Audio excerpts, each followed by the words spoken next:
ಸರ್ಕಾರಕ್ಕೆ ಏನು ಹೇಳೋದು ಮೇಡಮ್, ಅವರು ಅರ್ಥ ಮಾಡ್ಕೋಬೇಕು. ಯಾಕಂದರೆ ಇದು ತಿಂಗಳಲ್ಲಿ 3 ಸರಿ 4 ಸರಿ ಜಾಸ್ತಿ ಆಗೋದು ಅದು ಸರಿ ಇಲ್ಲ. ಯಾಕಂದರೆ ಅವರೇ ಒಂದು ಆಲ್ಟರ್ನೇಟಿವ್ ಅಂತ ಇವಾಗ ಅವ್ರು ಹೇಳಿರೋ ಪ್ರಕಾರ ಹೋದರೆ ಒಂದು ಸೌದೆ ಒಲೆ ಇಲ್ಲಾಂದರೆ ಎಲೆಕ್ಟ್ರಿಕ್ ಸ್ಟವ್ ಅಂತಾರೆ, ಇಲ್ಲಾಂದರೆ ಬೇರೆ ಇನ್ಯಾವುದೋ ಒಂದು ಸಜೆಸ್ಟ್ ಮಾಡ್ತಾರೆ. ಬಟ್ ಅದು ಇವಾಗೆಲ್ಲ ಇದಕ್ಕೆ ರೂಢಿಯಾಗಿ ನಮಗೆ ಮತ್ತೆ ವಾಪಸ್ ಅದಕ್ಕೆ ಹೋಗಿ ಆ ಥರದ್ದು ಬ್ಯಾಕ್ ಟು ದ ಪೆವಿಲಿಯನ್ ಅನ್ನೋ ಥರ ಆ ಥರದ್ದು ಹಂಗೆ ಹೋಗಿ ಮಾಡೋದು ಕಷ್ಟ ಅಂತ ಅನಿಸುತ್ತೆ. ಸೊ ಅದಕ್ಕೆ ಅವರು ಇದಕ್ಕೆ ಇದು ಸರ್ಕಾರನೇ ಇದನ್ನು ನೋಡಿ ಮತ್ತೆ ಏನು ಮಾಡಬೇಕು. ಯಾಕಂದರೆ ಇದೆಲ್ಲ ಇವಾಗ ಎಲ್ಲರಿಗೂ ರೂಢಿ ಆಗಿಬಿಟ್ಟಿದೆ ಗ್ಯಾಸು. ಸೊ ಇದರಿಂದ ಅವರು ಬೇರೆ ಎಲ್ಲ ಟ್ರೈ ಮಾಡಿಬಿಟ್ಟಿದ್ದಾರೆ. ಕೆಲವು ತಿಂಗಳಲ್ಲೇ ಇದು ಶುರು ಆದಾಗಿಂದನೇ ಟ್ರೈ ಮಾಡಿದ್ದಾರೆ ಹೆಂಗೆ ಯಾವ ಥರ ಏನು ಅಂತ. ಬಟ್ ಯಾವುದೂ ಅದು ಅಷ್ಟು ಸರಿಯಾಗಿ ವರ್ಕ್ ಆಗ್ತಾಯಿಲ್ಲ. ಸೊ ಹಾಗಾಗಿ ಅದು ಇದು ಗ್ಯಾಸ್ ಒದಗಿಸೋದು ಅದು ಸರ್ಕಾರ ಏನಾದರೂ ಮಾಡಿ ಸ್ವಲ್ಪ ಏನೋ ಬೇರೆ ಎಲ್ಲದಕ್ಕೂ ಒಂದು ಏನೋ ಸೊಲ್ಯೂಷನ್ ಇದ್ದಿರುವಾಗ ಇದಕ್ಕೂ ಯಾವುದೋ ಒಂದು ಅವರು ಹೇಳಿಬಿಟ್ಟು ಇದು ಬೇಕೇ ಬೇಕು ಅಂತ ಹೇಳಿದ್ರೆ ಅವರು ಅದಕ್ಕೆ ಕೊಡಲೇಬೇಕಾಗುತ್ತೆ. ಅದು ಮ್ಯಾಮ್, ಈಗ ಟೈಮ್ ಅನ್ನೋದು ಬೇಗ ಎಲ್ಲರಿಗೂ ಮುಖ್ಯ. ಈಗ ಕೆಲಸಕ್ಕೆ ಹೋಗೋರಿಗೆ ತುಂಬ ಅವಶ್ಯಕತೆ ಇದೆ. ಹೌದು, ಆ ಟೈಮಲ್ಲಿ ಇಷ್ಟಿಷ್ಟು ಟೈಮ್ ಅಂತಲೇ ಅವರು ಮಾಡ್ಕೊಂಡಿರ್ತಾರೆ. ಈಗ ನಾವು ಸೌದೆ ಒಲೆ ಅಥವಾ ಬೇರೆ ಆಪ್ಷನ್ಸ್ ಅಂತ ಹೋದಾಗ ತುಂಬ ಕಷ್ಟ ಆಗುತ್ತಲ್ವ ಮ್ಯಾಮ್? ಹೌದು ಹೌದು. ಯಾಕೆ ನಾವು ಆಪ್ಷನ್ಸ್ ಬೇರೆ ಏನು ತೊಗೋಬೋದು ಮ್ಯಾಮ್ ಆಪ್ಷನ್ ಆಗಿ? ಬೇರೆ ಏನಿಲ್ಲ. ಇವಾಗೆಲ್ಲ ನೋಡಿ, ಇವಾಗ ನಾವು ಸ್ವಲ್ಪ ಕೆಲಸಕ್ಕೆ ಬೆಳಗ್ಗೆ ಒಂದು 8 ಗಂಟೆಗೆ ಓಡಬೇಕು ಅಂತ ಹೇಳಿದ್ರೆ ನಾವೆಲ್ಲ ಎಲೆಕ್ಟ್ರಿಕ್ ಸ್ಟವ್ ಇಟ್ಕೊಂಡಿದ್ವಿ, ಚೆಕ್ ಅಂತ ಮಾಡ್ಕೋತೀವಿ. ಅಥವಾ ಏನೋ ಚೆಕ್ ಆಗಲಿಲ್ಲ ಅಂತ ಹೇಳಿದ್ರೆ ಬೇರೆ ಏನು ಆಲ್ಟರ್ನೇಟಿವ್ ಇವಾಗೆಲ್ಲ ನೋಡಿ, ಇವಾಗ ನಾವು ಹೆಲ್ತಿ ಫುಡ್ಸ್ ಅಂತೇಳಿ ಒಂದು ಸೂಪ್ ಮಾಡೋದೋ ಅಥವಾ ಏನೋ ಒಂದು ಸಲಾಡ್ಗಳು ಮಾಡ್ಕೊಳ್ತೀವಿ. ಏನೋ ಒಂದೊಂದ್ಸರಿ ಹಂಗೆ ಆಗ್ಬಿಟ್ಟು ಬೆಳಗ್ಗೆ ಹಂಗೆ ಓಡ್ತೀವಿ ನಾವು. ಸೊ ಆ ಥರ ಇರುವಾಗ ಬೇರೆಯವ್ರಿಗೆ ಸ್ವಲ್ಪ ಎಲ್ಲ ಕರೆಕ್ಟಾಗಿ ಎಲ್ಲ ಅಡುಗೆ ತಿಂಡಿ ಎಲ್ಲ ಬೆಳಗ್ಗೆ ಮಾಡಿಟ್ಟು ಹೋಗೋರಿಗೆ ಅದು ತುಂಬ ಕಷ್ಟ ಆಗುತ್ತೆ. ಗ್ಯಾಸ್ನೇ ನಂಬ್ಕೊಂಡು ಹೌದು, ಗ್ಯಾಸ್ನೇ ನಂಬ್ಕೊಂಡಿದ್ದಾರೆ. ತುಂಬ ಜನ ನಂಬ್ಕೊಂಡಿದ್ದಾರೆ. ಅದರಿಂದ ಬೇರೆ ಯಾವುದು ಆಲ್ಟರ್ನೇಟಿವ್ ಯಾರಿಗೂ ಅಷ್ಟು ಏನದು ವಾಪಸ್ ಹಂಗೆ ಹೋಗೋಕೆ ಆಗ್ತಾ ಇಲ್ಲ. ಈಗ 900 ರೂಪಾಯಿ ಆದರೂ ತಗೋಬೇಕು, 9 ಅದು ಅಷ್ಟೇ. ಹೌದು ಹೌದು. ಯಾಕಂದರೆ ಅವಾಗೆಲ್ಲ ಮೋದಿ ಮಾಡಿದ್ದು ಇವಾಗ ನೀವು ದುಡ್ಡು ಕಟ್ಟಿ ವಾಪಸ್ ನಿಮ್ಮ ಅಕೌಂಟಿಗೆ ಬರುತ್ತೆ ಅಂತ ಹೇಳಿದ್ರು. ಯಾರು ಎಷ್ಟು ಜನ ಹೋಗಿ ವಾಪಸ್ ಅಕೌಂಟಲ್ಲಿ ಚೆಕ್ ಮಾಡಿದ್ದಾರೆ ಬಂದಿದೆ ಇಲ್ಲ ಅಂತ? ಅದೆಲ್ಲ ತುಂಬ ತೊಂದರೆ ಆಯಿತು. ಯಾಕಂದರೆ ನಾವು ವಾಪಸ್ ಹೋಗಿ ಪಾಸ್ಬುಕ್ ಬುಕ್ಕಲ್ಲಿ ಚೆಕ್ ಮಾಡು ಅಥವಾ ಬ್ಯಾಂಕಲ್ಲಿ ಹೋಗಿ ಯಾಕೆ ಇದು ಬಂದಿಲ್ಲ ಅಂದರೆ ನಮಗೆ ಗೊತ್ತಿಲ್ಲ, ಅದು ನೀವು ಚೆಕ್ ಮಾಡಬೇಕು ಅಂತ ಹೇಳ್ತಾರೆ. ಗ್ಯಾಸ್ ಅವ್ರಿಗೆ ಹೇಳಿದ್ರೆ ಅದು ಅವರು ನಮಗೆ ಅದಕ್ಕೂ ಇದಿಲ್ಲ ಅಂತಾರೆ.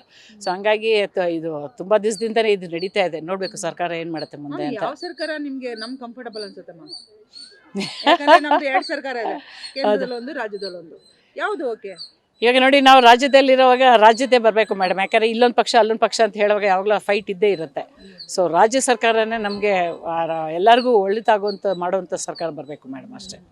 ಅವರಂತೂ ಬಿಟ್ಟಿ ಭಾಗ್ಯ ಕೊಟ್ಟು ನಮ್ಮ ತಲೆ ಮೇಲೆ ದೊಡ್ಡ ಹೊರೆ ಹೊರಿಸ್ತಾ ಇದ್ದಾರೆ ಅನ್ಸಲ್ವಮ್ಮ? ಹಂಗಂತಲ್ಲ, ನೀವು ಆ ಥರ ಹಂಗೆ ಹೇಳೋಕ್ಕೋದ್ರೆ ಇವಾಗ ಬೇಕಾಗಿರೋರಿಗೆ ಬೇಕೇ ಬೇಕಲ್ವಾ? ಈಗ BPL ಕಾರ್ಡ್ ಹೋಲ್ಡರ್ಸ್ಗೆ ಪಾಪ ಅದು ಬೇಕೇ ಬೇಕಲ್ವಾ? ಅದು ಇವಾಗ ನೋಡಿ, ಇದು ಏನದು ಫ್ರೀಯಾಗೆ ಬಸ್ ಮಾಡಿದ್ರು ನಾವು ಅಕಸ್ಮಾತ್ ಇವಾಗ ಕ್ಯಾಬ್ ಬುಕ್ ಮಾಡಿರ್ತೀವಿ ಆಫೀಸ್ಗೆ ಅಥವಾ ಬೇರೆ ಏನೋ ಆಟೋ ಇನ್ನೊಂದು ಏನೋ ಅಂತ ಹೇಳಿದ್ರೆ ಸಿಕ್ಕಲಿಲ್ಲ ಅಂತ ಹೇಳಿದ್ರೆ ನಾವು ಬಸ್ ಹತ್ತಿದ್ರು ನಾವು ಇಲ್ಲ, ಇದು ಸರ್ಕಾರಕ್ಕೆ ನಮ್ಮಿಂದ ಆದರೂ ಒಂದು ಸ್ವಲ್ಪ ಆದ್ರೂ ಒಂದು ಸಾಸಿವೆ ಎಷ್ಟಾದ್ರೂ ಸ್ವಲ್ಪ ಇದಾಗಲಿ ಅಂತ ಹೇಳ್ಬಿಟ್ಟು ನಾವು ಇದು ಟಿಕೆಟೇ ತೊಗೊಂಡು ಹೋಗೋದು. ನಾವು ಆ ಥರ ಇಲ್ಲ, ಬೇಕಾದವರು ಯೂಸ್ ಮಾಡ್ತಾರೆ, ಆಗಲಿ ಬಿಡಿ, ಅದರಲ್ಲಿ ಏನು ತೊಂದರೆ ಇಲ್ಲ. ಬೇರೆ ಇನ್ನೆಲ್ಲೆಲ್ಲೋ ಆ ಥರ ನಾನು ಟಿಕೆಟೇ ತೊಗೊಂಡು ಟ್ರಾವೆಲ್ ಮಾಡ್ತೀನಿ. ಹೌದು, ಯಾಕಂದರೆ ನಾವು ಹಂಗೆ ಫ್ರೀಯಾಗಿ ಕೊಡ್ತಾರೆ ಅಂದರೆ ಪಾಪ ಇಲ್ಲದೇ ಇರೋರು ಹೋಗ್ತಾರೆ ಅಂತ ಹೇಳಿದ್ರೆ ಹೋಗಲಿ ಬಿಡಿ ಪಾಪ. ಅವರು ನಾವು ಕೊಡೋರು ನಮಗೆ ನಮಗೆ ಕೊಡೋಕ್ಕಾಗುತ್ತೆ ಅಂತ ಹೇಳೋರು ಯಾಕೆ ಹಂಗೆ ಹೋಗಬೇಕು? ನಾನಂತೂ ಕೊಟ್ಟೆ ಹೋಗೋದು ಮೇಡಮ್. ಯಾವತ್ತೂ ನಾನು ಮತ್ತೆ ಆಧಾರ್ ಕಾರ್ಡ್ ಇಟ್ಕೊಂಡು ನೋಡಿ ಹಿಂಗಿದೆ ಇಲ್ಲ ನಾನು ಕೊಟ್ಬಿಟ್ಟೆ ಹೋಗೋದು. ನಾನು ನಿಮ್ಮಂತ 4 ಜನ ಇದ್ದರೆ ದೇಶ ಉದ್ಧಾರ ಆಗುತ್ತೆ? ದೇಶ ಉದ್ಧಾರ ಅಲ್ಲ ಮೇಡಮ್, ಅದು ಎಲ್ಲರೂ ತಿಳ್ಕೊಬೇಕು. ಒಬ್ಬರಿಂದ ಹಂಗೆ ಉದ್ಧಾರ ಆಗುತ್ತೆ, ಇನ್ನೊಬ್ಬರಿಂದ ಅದು ಇದಾಗುತ್ತೆ ಅಂತೆಲ್ಲ ಹೇಳೋದು. ಇದು ನೋಡಿ, ಸರ್ಕಾರ ಮಾಡಿದೆ ಅಂತ ಹೇಳಿದ್ರೆ ಹೋಗಲಿ, ಯಾರಿಗಾಗೋದಿಲ್ಲ ಅವರು ಯುಟಿಲೈಸ್ ಮಾಡ್ಕೊಳ್ಳಿ ಬಿಡಿ. ಆಗೋರು ಅದು ಹೌದಪ್ಪ ಆಯಿತು ಕೊಟ್ಟಿದ್ದಾರೆ ಅವ್ರಿಗೆ, ನಮಗೆ ಯಾವಾಗಲೂ ಒಂದೊಂದು ಸರಿ ಹೋಗ್ತೀವಿ ನಾವು. ಸೊ ಕೊಡೋದ್ರಲ್ಲಿ ಅದೇನು ತಪ್ಪೇನಿಲ್ಲ ಅಂತ ಅನ್ಸುತ್ತೆ ನಮಗೆ. ಇದೆ, ನಾವು ಸ್ವಲ್ಪ ಸರ್ಕಾರದ್ದು ನೋಡಬೇಕಲ್ಲ. ಅವ್ರಿಗೆ ಎಲ್ಲನೂ ಫ್ರೀ ಅಂತ ಬರಲ್ಲ ಅವ್ರಿಗೂ. ನಮಗೊಂದಷ್ಟು ಈಗ ಫ್ರೀ ಕೊಟ್ಟಿದ್ದರಿಂದ ಅದು ಪ್ರಾಬ್ಲಮ್ ಆಗಿದೆ ಅಂತ ನಂಗೆ ಅನಿಸುತ್ತೆ. ಸೊ ಈಗ ನಾವು ಸ್ವಲ್ಪ ದಿನ ಬಳಕೆ ಇದನ್ನು ಸ್ವಲ್ಪ ಕಮ್ಮಿ ಮಾಡ್ಕೋಬೇಕು. ಅವಾಗ ನಮಗೂ ಸ್ವಲ್ಪ ಉಳಿತಾಯ ಆಗುತ್ತೆ. ಈಗ ಅಕ್ಕಿ ಬೆಲೆ ಅಂತಾರೆ, ನಾವು ಬೇರೆ ಗೋಧಿ ತಿನ್ಬೋದು, ಬೇರೆ ವಸ್ತುಗಳನ್ನು ತಿನ್ಬೋದು. ಆ ಥರ ಏನಾದ್ರು ಮಾಡಿಕೊಂಡು ಸ್ವಲ್ಪ. ಬಟ್ ಗ್ಯಾಸ್ ಅಂತೂ ಏನೂ ಮಾಡೋಕ್ಕಾಗಲ್ಲ. ಸ್ವಲ್ಪ ನಾನು ಸ್ವಲ್ಪ ಹಸಿ ತರಕಾರಿ ಆ ಥರ ಎಲ್ಲ ಜಾಸ್ತಿ ಯೂಸ್ ಮಾಡೋದ್ರಿಂದ ನನ್ನ ಗ್ಯಾಸ್ ಅಷ್ಟೊಂದೇನು ಪ್ರಾಬ್ಲಮ್ ಇಲ್ಲ ಅಷ್ಟೇ. ಈಗ ಏನು ಯೂಸ್ ಮಾಡ್ಕೊಂಡ್ರೆ ಬೆಟರ್? ಈಗ AMC ಪಾತ್ರೆ ಬಂದಿದೆ, ಮತ್ತು ಇದು ಕುಕ್ಕರ್ಗಳು ಬಂದಿದೆ ಸೇವಿಂಗ್ಸ್ಗೆ, ಗ್ಯಾಸ್ ಸೇವಿಂಗ್ಗೆ. ನಾನು AMC ಪಾತ್ರೆ ಯೂಸ್ ಮಾಡ್ತೀನಿ, ಅದು ಪರವಾಗಿಲ್ಲ, ಬೇಗ ಆಗುತ್ತೆ. ಅದು ಪಾತ್ರೆನೂ ಅಷ್ಟೇ ಇದೆಯಲ್ಲ ಮ್ಯಾಮ್ ರೇಟು? ಹೌದು, ಅಲ್ವಾ? ಒಂದ್ಸತಿ ಇನ್ವೆಸ್ಟ್ ಮಾಡಿದ್ರೆ ಆಯ್ತಲ್ಲ, ಚಿಕ್ಕದು ಒಂದು ಸಾಕು ಅಷ್ಟೇ. ಆದರೆ ಇದೇ ದಿನಕ್ಕೂ ಗ್ಯಾಸ್ ಜಾಸ್ತಿ ಆಗ್ತಾನೆ ಇದ್ರೆ ಈಗ ನಾವೇನೋ ಮಿಡಲ್ ಕ್ಲಾಸ್ ಓಕೆ ನಾವು ಹಿಂಗೂ ಬಗ್ತೀವಿ ಹಂಗೂ ಬಗ್ತೀವಿ. ಹೌದು ಪಾಪ. ಪಾಪ ಅವ್ರು ಪೂರ್ ಪೀಪಲ್ ಇರ್ತಾರಲ್ಲ ಅವ್ರ ಜೀವನ ಹೇಗಮ್ಮ? ಏನು ಇವಾಗ ನಮ್ಮನೆ ಕೆಲಸದವಳೇ ಇಟ್ಕೊಳ್ಳಿ, ಪಾಪ ಅವಳಿಗೆ ಎಷ್ಟು ಕಷ್ಟ ಇರುತ್ತೆ ಗ್ಯಾಸು ಇದು ಎಲ್ಲ. ಬಟ್ ನಾವೇನು ಅದಕ್ಕೆ ಸಹಾಯ ಮಾಡೋಕ್ಕೆ ಆಗಲ್ಲ.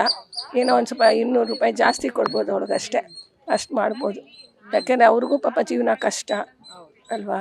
ನಾವು ಹೇಗೋ ಮಾಡ್ಕೊಂಡು ಮಾಡ್ಬೋದು. ನಾನು ಹೇಳ್ತೀರಾ ಸರ್ಕಾರಕ್ಕೆ? ನಂಗೆ ಅದೇನೋ ಅಷ್ಟೊಂದು ಐಡಿಯಾ ಇಲ್ಲ ಹೇಳಬೇಕು ಅಂತ. ಇನ್ನೂ ಜಾಸ್ತಿ ಮಾಡಿದ್ರೆ ನಾವು ತಗೊಂತೀವಲ್ವಾ? ಏನು ಮಾಡಿದ್ರು ತೊಗೊಳ್ಳೇಬೇಕು, ದಿನ ಬಳಕೆ ಅದು. ಏನೋ ತೊಗೊಳ್ಳಲ್ಲ ನಾವು ಅಂತ ಮಾಡೋಕ್ಕಾಗಲ್ಲ. ಸೊ ಸರ್ಕಾರ ನೋಡಿ ಅದ್ರದ್ದು ಸ್ವಲ್ಪ ನಮ್ದು ಅರ್ಥ ಮಾಡಿಕೊಂಡು ಅವ್ರಿಗೆ ಬರೋ ಟ್ಯಾಕ್ಸ್ ಸಮ ನಮಗೆ ಕಮ್ಮಿ ಹಾಕಬೇಕು ಅಷ್ಟೇ. ಯಾಕಂದ್ರೆ ನಾವು ಗ್ಯಾಸ್ ಮೇಲೆ ತುಂಬಾ ಡಿಪೆಂಡ್ ಆಗಿದ್ದೀವಿ ಹೌದು. ಅಲ್ವಾ? ಅದರಿಂದ ನಮ್ಗೆ ಟೈಮ್ ಉಳಿಯುತ್ತೆ, ಮತ್ತೆ ಎಲ್ಲಾ ರೀತಿಲೂ ನಮ್ಗೆ ಅನುಕೂಲ ಆಗುತ್ತೆ. ಹಾಗಾಗಿ ಅದ್ರ ಮೇಲೆ ಡಿಪೆಂಡ್ ಆಗಿದ್ದೀವಿ. ಹೌದು. ಆಪ್ಷನ್ ಆಗಿ ಏನು ತಗೋಬಹುದು ಮ್ಯಾಮ್? ಎಲೆಕ್ಟ್ರಿಸಿ ಸ್ಟವ್ ಸ್ವಲ್ಪ ಯೂಸ್ ಮಾಡ್ಬೋದು.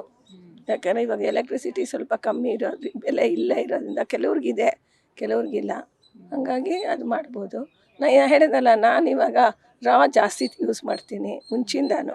ಹಾಗಾಗಿ ನನಗೆ ಮೋದಿಜಿ ಹೇಳಿದ್ಮೇಲೆ ಏನಾದ್ರು ಚೇಂಜಸ್ ಆಯ್ತಾ ನಿಮ್ಮ ಲೈಫಲ್ಲಿ? ಬೇಡ ಈ ಥರನೇ ಮಾಡ್ಕೊಂಡು ಹೋಗ್ಬೇಕು ಅನ್ಕೊಂಡ್ರಾ? ಕೆಲವೊಂದು ಅನ್ನಿಸ್ತು ಹೌದು ಅಂತ ಅದಕ್ಕೆ.